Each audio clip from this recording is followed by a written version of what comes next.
$300 million.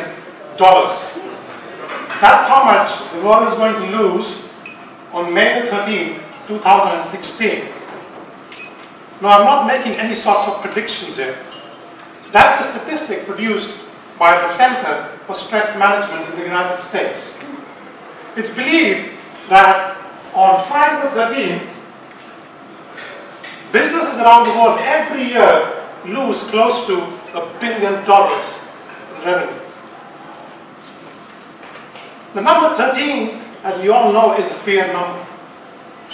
Otis, the largest manufacturer of elevators, states that 85% of its elevators do not have the number 13 on the panel. And if you are in the United Kingdom, ladies and gentlemen, I highly encourage you to take the flights on Friday the 13th, because you are guaranteed to get the cheapest tickets on that day. Madam Toastmaster, fellow Toastmasters, and dear guests, we all have heard that the number 13 is an unlucky number. It's jinxed. But do you know that the number 12 is considered the perfect number? So much so that it's symbolic of God's authority and power. When I heard this the first time, I went, wow! How is it even possible that two numbers which are next to each other can be such contrasting beliefs? And this got me thinking, and I started looking into this to find out what is it about number 12 which is so precious. And I found out a lot of interesting things. Some of the things are going to blow your mind away. The first thing that I learned is that we've got 12 months in a year. Isn't that mind-blowing? I guess not. Our days are split into 2 halves of 12 hours each. A foot is 12 inches long. The color wheel consists of 12 colors, 3 primary, 3 secondary, and 6 tertiary colors. Both the Chinese and Western zodiacs have 12 signs in them. Now you're probably thinking, this is stuff that I know. Let's look at a few other things which I found out. Did you know that the Western music has only 12 notes in it?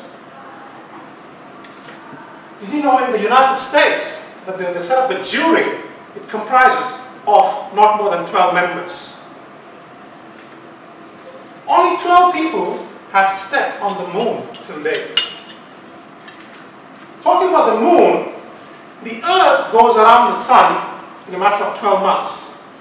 During the same time, the moon goes around the Earth 12 times. And Jupiter, which is the biggest known planet to us, takes 12 years to go around the Sun.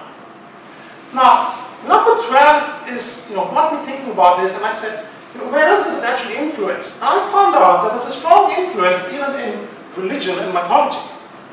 Jesus, for example, had 12 disciples.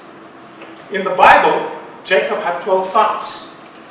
In ancient Greek religion and mythology, the 12 Olympians were the deities of the Greek pantheon.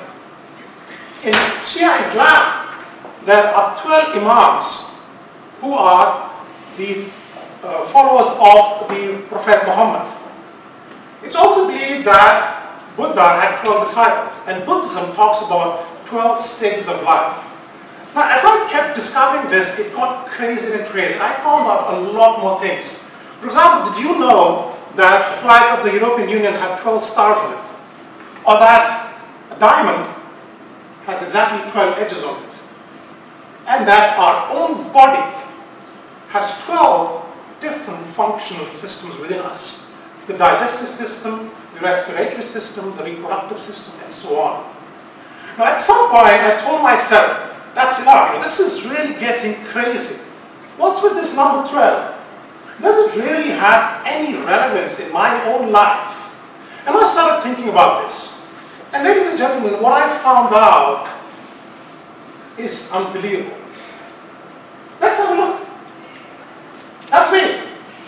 When I was young, I was brought up in my parents' house, and my house number at that point was number 12.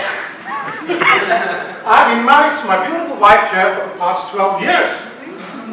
The house that I live in today is also number 12. Those are my two sons. One is 8.5 and the other is 3.5. Add those ages up. You get number 12. Those are the names. Ayush Ramdas and Ishan Ramdas. If you added the alphabets of each of those names, guess what you get? Number 12. Last but not the least, as I speak now, it's March the 12th in India, the place where I was born. And something that I observed today, and I was asking Lisa this. At the start of this session, we had, guess what? 12 guests in this room. So, what does this all mean? What does this all mean? Does it mean that the number 12 is this great divine number, which is lucky, and the number 13 is this dirty, unlucky jinx number? Well, if you ask my brother, he would definitely not agree. My brother, you see, was born on the 13th of July. And he's had a fantastic life, extremely successful both professionally and personally. My best friend, though, was born on the 12th of July, and she's had a very difficult life. She went through a very difficult divorce, ailing parents, and she almost committed suicide. Some time back, I sent out a poll on Facebook to some of you, and you responded to choose between room numbers 12 and 13. And I did the same in my workplace, and the responses were very much similar. Close to 65% of the people chose room number 12. Now, I don't know if this is because of your fear of number 13. Ladies and gentlemen, it doesn't matter whether you fear number 12 or number 13 or not. As a matter of fact, it doesn't matter what I told you today. The number 12, it could be coincidences. Maybe there's some scientific or logical explanation to whatever I've said. Or even possibly that I've made all this up just to trick you. That's not the point here. The point, ladies and gentlemen, is that are we going to lead our lives and make decisions in our life based on a number? Madam Toastmaster,